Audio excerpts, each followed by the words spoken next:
নমস্কাৰ সকলোকে মোৰ ইউটিউব চেনেলটোলৈ স্বাগতম জনাইছোঁ আৰু মই মিষ্টাৰ বড়ো আপোনালোকৰ মাজলৈ লৈ আহিছোঁ এটা নতুন ভিডিঅ' আৰু এই ভিডিঅ'টোৰ জৰিয়তে মই আপোনালোকক জনাব বিচাৰিছোঁ যে আপোনালোকে যদিহে GNM নাৰ্ছ হ'ব বিচাৰিছে বা GNM নাৰ্ছত এপ্লাই কৰিম বুলি ভাবিছে তেনেহ'লে এই ভিডিঅ'টো শেষলৈকে চাব। এই ভিডিঅ'টো আপোনাৰ বাবে। VKNRL স্কুল অফ নাৰ্ছিং ফালৰ পৰা 40টা ছিট মুকলি কৰি দিছে GNMৰ কাৰণে। আপোনালোকে যদি GNM পঢ়িব বিচাৰে তেনেহ'লে এপ্লাই কৰিব পাৰিব।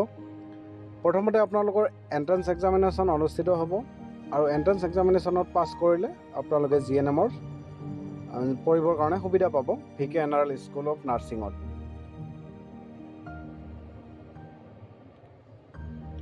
আৰু যদিহে আপোনালোকে GNM এণ্ট্ৰেন্স এক্সামিনেশ্যনত পাছ কৰে তেতিয়াহ'লে আপোনালোকে 3 বছৰৰ কোৰ্ছ কৰিব লাগিব। GNMৰ কোৰ্ছটো সম্পূৰ্ণ 3 বছৰৰ হয়। 3 বছৰ কোৰ্ছ কৰাৰ পিছত আপোনালোকৰ যেতিয়া কোৰ্ছ কমপ্লিট হ'ব তাৰপিছত আপোনালোকে কোনোবা এখন হস্পিটেলত পোষ্টিং পাব বা চাকৰি লাভ কৰিব। এতিয়া আপোনালোকে GNMত এডমিশ্যন ল'বৰ কাৰণে প্ৰথমতে এণ্ট্ৰেন্স এক্সাম দিব লাগিব আৰু এণ্ট্ৰেন্স এক্সামিনেশ্যনৰ কাৰণে form fill up already start হৈছে আৰু লাষ্ট ডেটটো কিমান তাৰিখলৈকে আছে মই দেখাই আছোঁ আপোনালোকক। এইটো হ'ল ইম্পৰ্টেণ্ট ডেট। ইয়াতে এভেইলেবিলিটি অফ এপ্লিকেশ্যন ফৰ্ম অৰ্থাৎ 19 ছেপ্টেম্বৰ 2024 পৰা অনলাইন এপ্লিকেশ্যন ষ্টাৰ্ট হৈছে আৰু লাষ্ট ডেট আছে 25 ছেপ্টেম্বৰ 2024 আৰু মেৰিট লিষ্ট প্ৰকাশ কৰিব 28 ছেপ্টেম্বৰত। যদিহে আপোনালোকৰ নাম মেৰিট লিষ্টত থাকে তেতিয়াহ'লে আপোনালোকে এণ্ট্ৰেন্স এক্সামিনেশ্যন দিব পাৰিব আৰু কাউন্সেলিং 30 ছেপ্টেম্বৰত অনুষ্ঠিত হ'ব আৰু commencement of the course 1 October 2024 start হ'ব। তো আপোনালোকে গম পালে VKNRL স্কুল অফ নাৰ্ছিঙৰ নুমলীগড়ৰ ফালৰ পৰা যিখিনি টোটেল পষ্ট আহিছে 40টা আৰু 40টা পষ্টত এপ্লাই কৰিবৰ কাৰণে আপোনালোকৰ কোৱালিফিকেশ্যনটো মই দেখাই আছোঁ। ইয়াত উল্লেখ কৰিছে name of course GNM course 3 years including internship.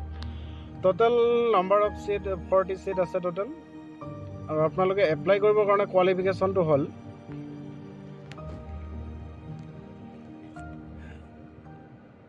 Candidate must B a female candidate.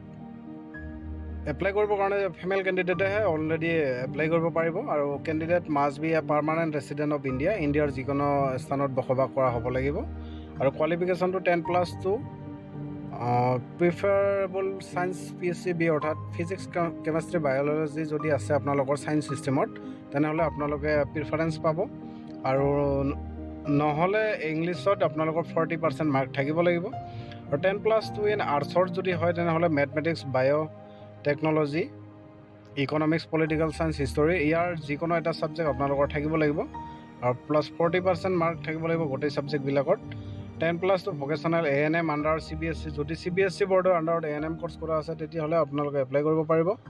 তো এইখিনি আপোনালোকে স্ক্ৰীনশ্বট মাৰি চাই ল'ব কোৱালিফিকেশ্যনখিনি। যদিহে আপোনালোকৰ কোৱালিফিকেশ্যন আছে তেনেহ'লে এপ্লাই কৰিব পাৰিব আৰু বয়সটো দিছে candidate must be within the age limit 17 to 35 years অৰ্থাৎ 31 ডিচেম্বৰ 2024 আগত 17 বছৰ হ'ব লাগিব বা 35 ইয়াৰতকৈ বেছি হ'ব নালাগিব। তো আপোনালোকে যদি এপ্লাই কৰিম বুলি ভাবিছে তেনেহ'লে এপ্লাই কৰিব পাৰিব। তো আজিৰ ভিডিঅ'টো এইখিনি আছিলে আৰু বেছি মই ভিডিঅ'টো দীঘলীয়া কৰা নাই আৰু বহুত ইয়াৰ ইনফৰমেশ্যন দিব লগা আছে। মই এইটো নেক্সট ভিডিঅ'ত জনাম। আপোনালোকে চেনেলটো ছাবস্ক্ৰাইব কৰি থ'ব যাতে সম্পূৰ্ণ ইনফৰমেশ্যনখিনি নেক্সট ভিডিঅ'ত পাই যায়। তো আজিৰ ভিডিঅ'টো এইখিনি আছিলে। কেনেকুৱা পালে জনাব।